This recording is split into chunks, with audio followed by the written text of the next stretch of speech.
also, a low mark is not failure. Missing it is not failure.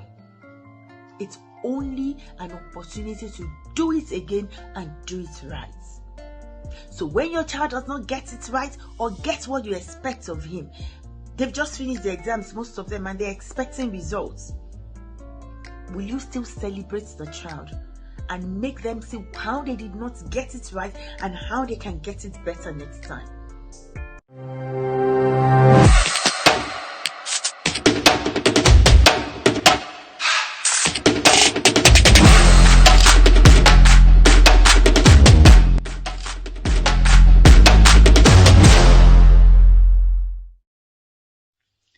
Hello, how are you doing? Welcome to my channel. If you're returning, I'm going to say thank you for always stopping by. I hope you've been finding values in everything I've been sharing. And if this is your first time, I also say thank you for stopping. Remember to subscribe and hit the notification button. And feel free to explore my channel. I'm sure you'll find value as a parent, particularly if you've got sons. So, my name is Bukola Jolugbo, fondly referred to as Kiki, and I'm the founder of Joshua's, and where we raise extraordinary and wholesome boys to become young men, leaders, and husbands of tomorrow. And through the month of July, we've been talking about personal discipline for parents.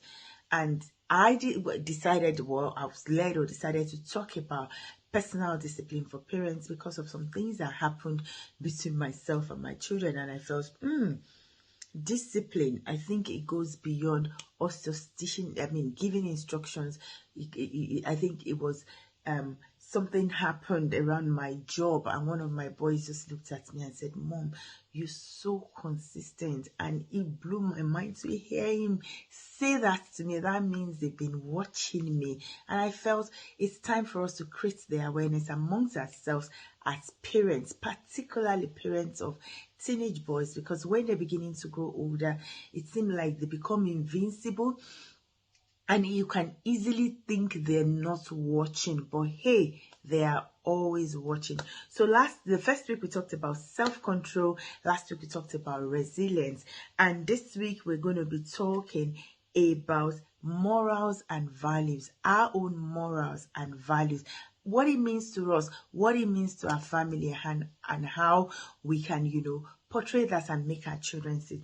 But before we go on, let me quickly, I love to read from the dictionary so that I get a good understanding of what these words mean. The dictionary says morals are standards of behavior and principles of wrong and right, particularly when it has to particularly around your society. So morals are doing the things that are right by your society, your environment, like do not steal, do not vandalize people's car, do not tip. Is it tipping they call it? That's when you throw rubbish, just carelessly, and all of those kind of things. Do not kill, do not steal. But value is the principles or standards of behavior that by your judgment is important to your life. I love that, because when I was preparing for this and I was reading, I remember so many years ago when the boys were a lot younger, before they began to go to uni and all of that, when we would sit down in person very often to talk about values and our values, core values and family values. And I remember one of the boys saying, one of my core values is family. And I thought, family, core value. And it blew me, and I went to look at it, and it just melted my heart, that family. So doing things, family is like a core value. One of the core things he holds really dear and important to him. So what are morals? When we talk about morals, what are we actually talking about? The dictionary also says morals are defined by what the society wants from you, right? Values are defined by what you desire personally. What you desire, what your own expectations of yourself are, and how you treat others. I think another place I read said how you treat others. Your value is how you relate, but it reflects in how you relate with others. So Examples of morals are, things like don't kill, speak the truth, be careful, and stuff like that. But when you talk about values, it goes deeper. You're talking about integrity, honesty, kindness, discipline, hard work, confidence, not arrogance. You're talking about accountability, diligence, perseverance, cooperation, simplicity, respect. You're talking about humility, not timidity. And I mentioned earlier on family that my son mentioned, and that for me, it became like number one. I think he mentioned this when he was when he was about 13 or 14 years old, and it became like number one. I'm like, okay, yeah, that's true. My family is big for me, just as my integrity is big for me, just as respect is big, confidence is big for me. And so myself and my younger son were driving to church on Sunday, and we're talking about confidence. And he said, Mom, you know what? I said, I love to be confident in myself. I love to be confident in what I do. And that's why I love to learn a lot. And he said, yes, Mom, confidence, not arrogance. You're a very confident person, but you're so humble, you're not arrogant. I go, oh. When you hear things like this from your children, it just makes your head bam, like, pass mark, they're giving you like a good pass mark. But hey, they're watching you, and I think that translates. And as I said to him back, I said, yeah, you're a very confident young man, and I think I really love how you comport yourself. Well, I didn't say I really love how you comport yourself, because I said you're very confident young man. You're confident in yourself and what you do, and I see him putting the work. For him also, hard work, is one of his core values. But now let's talk about us as parents.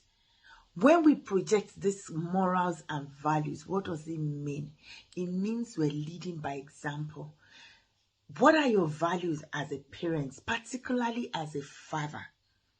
Integrity. So when you tell your child, I will do X, Y, and you can't, or if something happens and you couldn't do it, how do you respond? What do you say? Humility. When something happens between you and your children, how do you respond to them? Respect. Do you respect your children? So many years ago, I always tell the story of how my father felt he didn't need to respect me. And when we sat down and we talked about it, he was just looking at me. We need to respect our children. He was saying that, I can't remember how he said it, but I just said, no, Dad, no. I didn't agree with him, and we talked about it. That's one beautiful thing about my dad. He can yell at you from now to Jericho, but he listens to you. And after we talked about it, he didn't say sorry. I'm not sure he said sorry, but the way he just said, I just smiled, and we continued.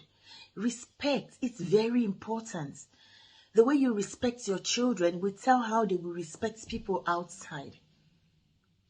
One very important one I'm going to add also is the right language, your choice of words. What are the things you say to your children? If you respect them, you will not use rubbish language.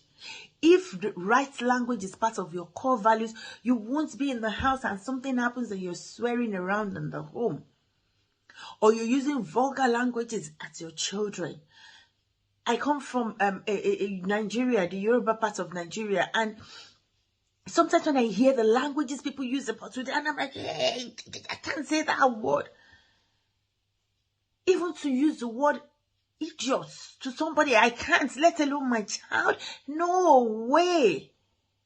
Using the right words on your children. And I think I'm going to dwell a bit on that. Do you know the impact of your words on your children? We went for a conference on Saturday, and God bless the lady that was teaching that day. And she was talking about the words we use on our children. The truth is, your words forms the foundation of who they think they are, what they see of themselves, what they believe of themselves. So if you tell your child he's an idiot, you tell the child he's an idiot 3 times in a row, irrespective of who tells him out there that he is good, he won't believe it. The words you use on your children, comparing your children with other people. We've all got our journeys in life. I was telling my son about my journey and how long it took me to graduate and what happened to my results after I graduated. And here I am today. Your child is your child. It's got his journey. Celebrate his journey. Support him on his journey and empower him on his journey. Because the truth of the matter is, no journey is wasted. We've all got our journeys. If I try to go your path, I will miss my way. Support your child. Empower your child. Also, a low mark is not failure. Missing it is not failure. It's only an opportunity to do it again and do it right. So when your child does not get it right or get what you expect of him, they've just finished the exams, most of them, and they're expecting results. Will you still celebrate the child and make them see how they did not get it right and how they can get it better next time? This is very dear to my heart because my children are at that stage now, and I see them and I watch them and I hear what they say about themselves, about their friends. It's okay that you got it right, but it's time to begin to repair. There is opportunity to repair. One drop of water at a time would repair all of those mess that you could have created or we have created with our words and languages. Pay attention, parents. Your words matter. Your words form the foundation on which your children build their future and what they believe of themselves. Well, I am a Christian. The Bible says, but you know what? Unfortunately, except by divine mercies, there is no amount of the Bible says that is as heavy as what I say, because I am the first person that is reading that Bible to them. I am the first Bible they're reading. So whatever they have read about me, read from me, and they go back to the Bible to read it, it brings doubt. That's why we're losing a lot of our young adults. We're losing a lot of our children from the church because they can't balance it anymore. What are your core values as a parent? If you've never thought about it, it's time to do. Are you a parent? Are you accountable to anybody? A lot of men do not think there's a need to be accountable. My pastor once said, if you see a man that nobody can talk to, if you see a man who is not accountable to anybody, if you see a man that feels he owes nobody anything, run from such a man, because it's going to destroy you. Because they always feel they know it all, and at the end of the day, they don't know anything, man or woman.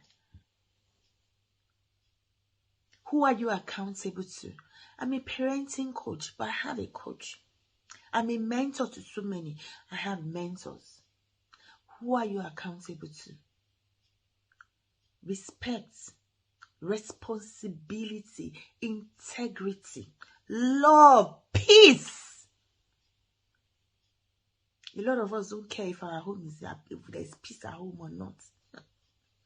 When these children are gone, what would they be looking forward to coming back home to? I'll leave it there today. I hope you've picked something. Apologies, I've been so emotional and hard on this, but it's true. We see what our teenagers, our young men, our children are going through, and it hurts my heart. I hope yours will not be one of those many. God bless you.